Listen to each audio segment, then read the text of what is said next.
लबनान की जंगजू तंजीम हिजबुल्लाह ने इसराइली हमले में जाँ बहक होने वाले अपने सीनियर कमांडर मोहम्मद नासिर की शहादत का बदला ले लिया। हिजबुल्लाह ने इसराइल के मुख्तलिफ इलाकों में 200 रॉकेट फायर किए। हिजबुल्लाह की जानिब से रॉकेट हमलों में मकबूजा जोलान और असबाहुल जलील नामी इलाके में इसराइली फौजी मराकज़ को निशाना बनाया गया। हिजबुल्लाह के रॉकेट हमले में कई इसराइली फौजी हलाक और दर्जनों जख्मी हो गए, जिनमें मुतअद्दिद जख्मियों की हालत तशवीशनाक है।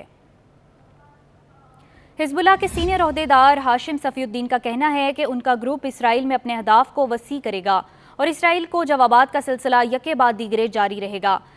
हाशिम सफ़ीउद्दीन का कहना है कि हिजबुल्लाह की जानिब से ये सिलसिला ऐसी नई जगहों को निशाना बनाता रहेगा जिनके बारे में दुश्मन ने कभी सोचा भी नहीं होगा। दूसरी जानिब हिजबुल्लाह के हमले के नतीजे में पूरे शमाली इसराइल में फ़ज़ाई हमले के सायरन बजाए गए। इसराइली फ़ौज ने दावा किया कि लबनान से इसराइली सरजमीन में दाखिल होने वाले तकरीबन 200 मिसाइलों और 20 से ज़्यादा मशकूक फ़ज़ाई अहदाफ की निशानदही की गई, जिनमें से कई को इसराइली फ़ज़ाई दिफा और लड़ाका तैयारों ने रोक लिया। हिजबुल्लाह की जानिब से इसराइल पर किए जाने वाले रॉकेट हमलों के बाद इसराइली वज़ीर आज़म नेतन्याहू का भी धमकी आमेज़ रद्द-ए-अमल सामने आ गया। इसराइली वज़ीर आज़म नेतन्याहू ने तेल अवीव में वज़ारत दिफा में फ़ज़ाइया के ऑपरेशन हेडक्वार्टर के दौरे के दौरान गुफ्तगू करते हुए कहा कि जो हमें नुकसान पहुंचाएगा उसे हम नहीं छोड़ेंगे। नेतन्याहू का कहना था कि हम शमाल में सिक्योरिटी बहाल करने के लिए पुरअज़्म हैं।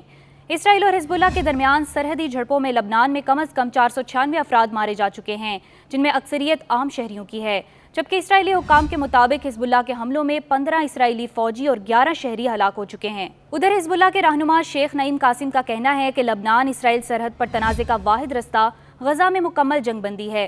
हिजबुल्लाह के सीनियर रहनुमा शेख नईम कासिम ने गैर मुल्की मीडिया को इंटरव्यू देते हुए कहा कि अगर गजा में जंगबंदी होती है तो हम भी रुक जाएंगे।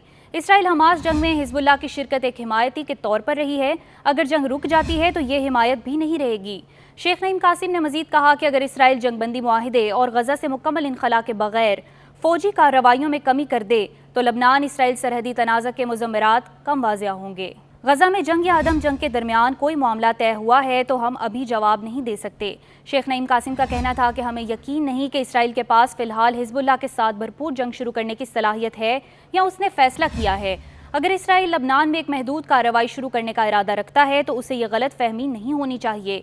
उन्होंने कहा कि इसराइल महदूद जंग, मुकम्मल जंग, जुज़वी जंग का फ़ैसला कर सकता है, लेकिन उसे ये भी तवक्का रखनी चाहिए कि हमारा रद्द-ए-अमल इसराइल के मुकर्रर करदा जंगी असूलों के अंदर नहीं होगा। अगर इसराइल जंग छेड़ेगा तो इसका मतलब है कि वो जंग की हद को कंट्रोल नहीं करेगा। हिजबुल्लाह के रहनुमा ने अमेरिका पर तनकीद करते हुए कहा कि उसने गजा में हमास की मौजूदगी को ख़त्म करने के लिए इसराइली मंसूबों की हिमायत की है। एक तामीरी मुआहिदे का मकसद जंग का खात्मा, इसराइल का गजा से इनखला और यरगमालियों की रिहाई को यकीनी बनाना होगा।